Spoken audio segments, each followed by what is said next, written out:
Hola, bienvenidos a todos a mi canal Spanish Blueprints. Me llamo Josué. Hello, welcome everyone to my channel Spanish Blueprints. My name is Joshua, and today I'll be explaining to you how you can start having conversations in Spanish with native Spanish speakers about sports. First off, why have a conversation about sports in the first place?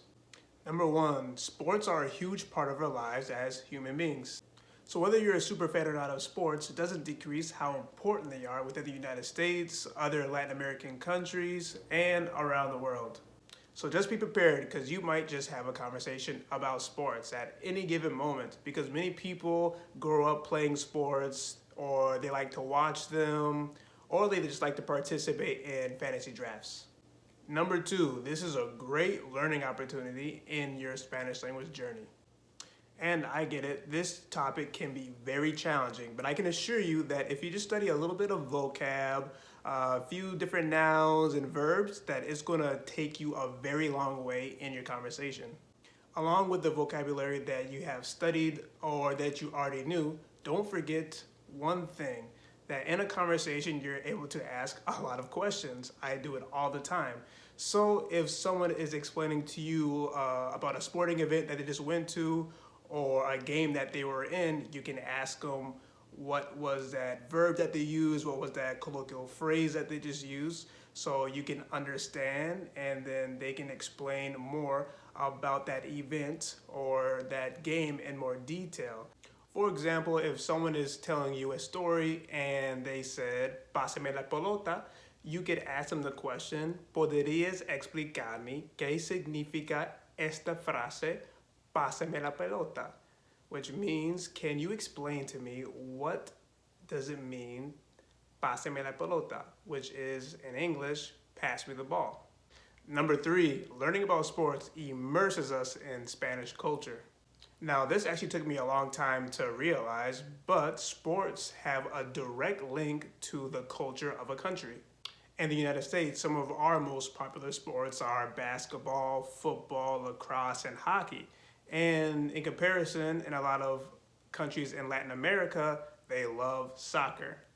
Then after realizing that point, I started to think even more how we really do have our own specific rituals that we like to do before our sports game, for example. You might wear a specific jersey, socks, pants, just so your team can win. And then each team usually has their own little song. They got their own colors for their uniforms. And then during the games, you have the fans who have their own specific chants as well, and they're yelling at each other. There is a lot of food associated with sports as well. For example, at baseball games, I'm sure you can find a hot dog and a beer at every single one. And nowadays, the internet has a huge role within the sports culture because now you are able to have a lot of discussions with different fans and you have your own inside jokes and you have your memes for different sports teams and different athletes. Now you all have a few ideas of how deep your conversations can be just about sports. All right, we have the understanding of the value of having conversations with Spanish speakers. Now, what are the basic questions that we can ask them so we can break the ice? Number one, ¿cuál es tu deporte favorito? What is your favorite sport? Number two, ¿te gusta jugar los deportes? Do you like to play sports? Tres, ¿qué deporte ves en la televisión? What sport do you watch on television? Y cuatro, ¿qué deporte es lo más popular en tu país? What is the most popular sport in your country? Now let's move on to some questions that you might be asked by some native Spanish speakers. ¿Qué es fútbol americano? ¿Y por qué fútbol americano y fútbol no tiene el mismo nombre? I just said, what is football and how come football and soccer don't have the same name?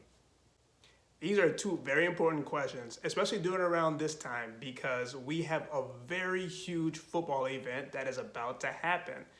As well, it can be quite confusing for a Spanish speaker to kind of comprehend this terminology because in Spanish, soccer is fútbol. But in the United States, what we say usually is football. for American football. So that's why I have to say those two different ones. So if I'm talking to a Spanish speaker, I'm going to say, oh, clarify, I'm talking about American football instead of just football, if that makes sense. Because in other countries, they actually will say football as well instead of soccer. If you want more information about the difference between soccer and football, so you be prepared for your next conversation in Spanish about sports, you can go to the link below in the description.